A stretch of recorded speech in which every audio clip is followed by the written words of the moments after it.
70대 A씨에게는 수십 년 동안 벌고 모은 돈으로 장만한 달랑 한 채 강남 아파트만 있습니다. 그 아파트도 큰 돈이 있어 장만했던 것이 아니라 30년 전 어렵게 구입했던 작은 평수의 서민 아파트입니다.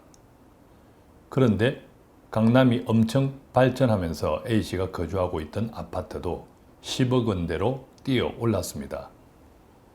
A씨는 50대에 그동안 다녔던 직장을 퇴사하고 이런저런 사업을 하면서 생계를 꾸려왔습니다. 그러는 동안 돈이 급했던 때도 여러 번 있었지만 강남 아파트는 한 푼의 대출도 없이 끝까지 지켜왔습니다. 왜냐하면 그 아파트는 가족들의 보금자리였으며 A씨의 노후를 지켜줄 수 있는 든든한 버팀목이라고 생각했기 때문입니다.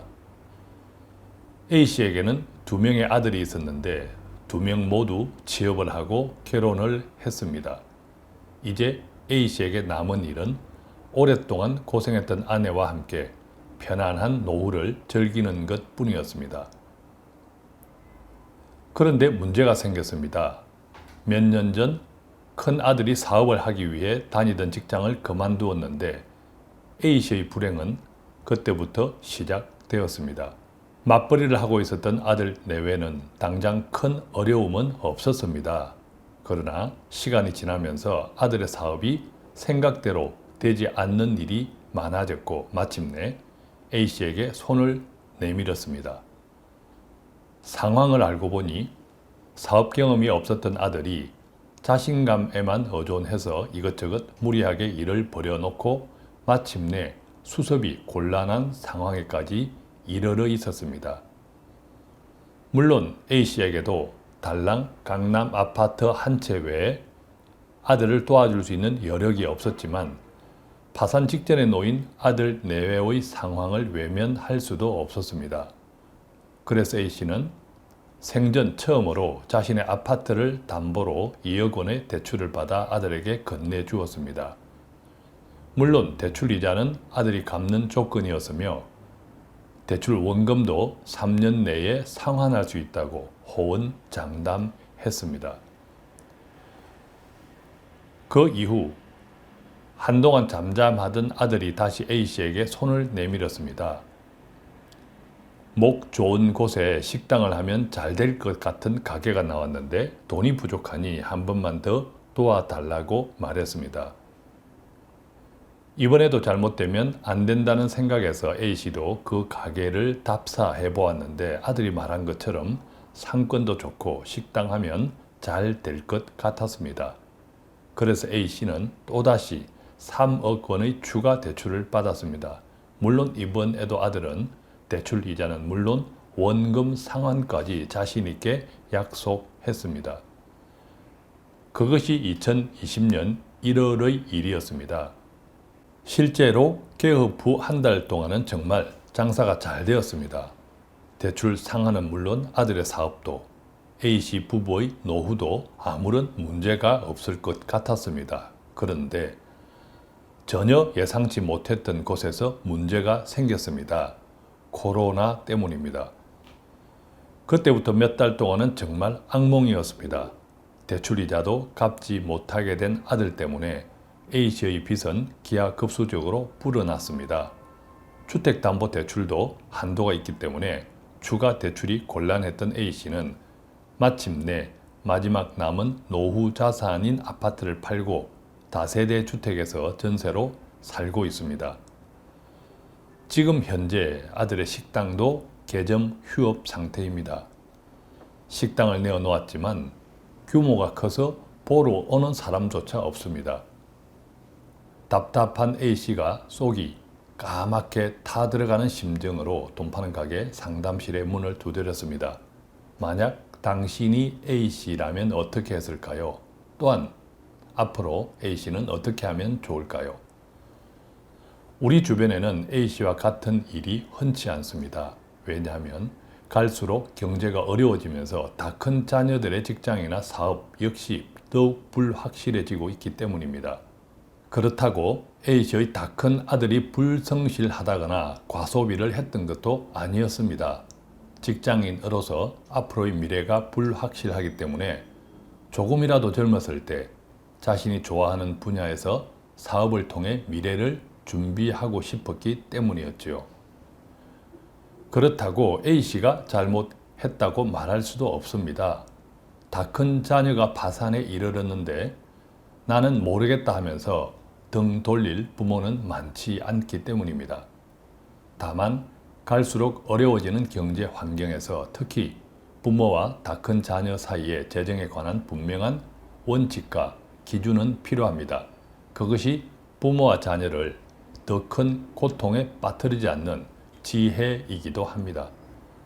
가장 중요한 첫 번째 원칙은 다 큰 자녀보다 부모의 노후가 더 중요하다는 사실입니다. 왜냐하면 부모는 자녀를 평생 돌볼 수 있지만 자녀는 부모를 평생 돌볼 수 없기 때문입니다. 그것이 현실입니다. 부모의 노후가 안정되어 있다면 만약의 경우 다 큰 자녀가 파산해도 당분간의 생활비를 도와줄 수는 있습니다. 그러나 부모마저 함께 파산하면 아무것도 할 수 없고 어떤 희망도 가질 수 없습니다. 심지어 휴지 줍는 노인으로 평생을 살아갈 수도 있습니다. A씨의 불행도 자신의 형편에서 무리한 금액을 아들을 위해 대출받게 되면서 시작되었습니다. 두 번째 원칙은 노후의 기본적인 생활비는 반드시 연금 자산으로 준비되어 있어야 한다는 점입니다. A씨의 경우에도 달랑 강남 아파트 한 채에 얼마 되지 않은 국민연금밖에 없었기 때문에 지금의 상황이 매우 고통스러울 수밖에 없습니다. 예를 들어 만약 A씨가 자신이 소유한 강남 아파트를 팔고 주택연금을 신청할 수 있는 금액 정도의 주택으로 옮긴 다음 주택연금을 수령하면서 나머지 돈을 목돈으로 소유하고 있었다면 지금의 상황은 훨씬 달라졌을 것입니다. 만약 그랬다면 아들의 사업을 돕기 위해 집을 팔 수는 없었기 때문에 남아있던 여윳돈을 날렸을 것입니다.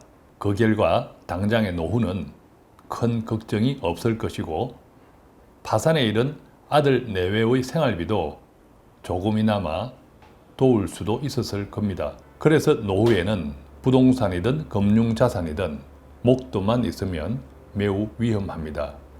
나이가 들어가면서 갈수록 판단력이 떨어지기 때문에 노후의 목돈은 언제 터질지 모르는 시한폭탄과 같은 위험을 내포하고 있습니다. 그렇다면 A씨는 앞으로 어떻게 하는 것이 좋을까요? 지금이라도 재정적인 관계에서만큼은 자녀와 분명히 단절해야 합니다.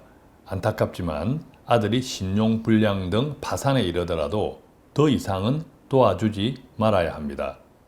당장에는 매정해 보일 수 있지만 조금만 길게 생각하면 그것이 A씨는 물론 자녀를 살리는 진짜 사랑이기 때문입니다. 또한 현재의 전세금을 포함하여 가능한 금액 범위 내에서 아파트를 소유하는 것이 좋습니다. 왜냐하면 그것으로 주택연금에 가입할 수 있기 때문입니다. 그렇게 하려면 서울을 비롯한 수도권보다 현재 가진 돈에 맞는 지역의 주택을 구해야 할 수도 있습니다.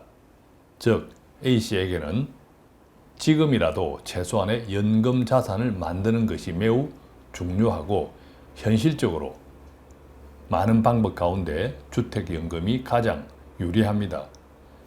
이때 주택 구입 자금은 현재 자산에서 어느 정도의 여윳돈을 남기고 사용하는 것이 좋습니다. 왜냐하면 그 돈으로 금융자산을 활용할 수 있기 때문입니다. A씨의 생활비도 최소한으로 줄여야 합니다. 그런 상태에서 매월 적은 금액이지만 아들 내외를 도울 수도 있습니다. 물론 상황은 쉽지 않습니다. 그렇지만 생각을 바꾸면 길이 보입니다. 아들도 아직 젊고 많은 시간이 남아있기 때문에 지금의 고통을 잘 이겨내면 다시 일어설 수 있는 기회도 있습니다. 또한 우리 주변에는 A씨와 그의 아들이 겪고 있는 현재의 상황보다 훨씬 힘든 사람들도 많습니다. 따라서 좌절하기보다는 긍정적인 생각을 가지면서 주변 사람을 의식하기보다 더욱 냉정하게 내일을 준비하는 것이 매우 중요합니다.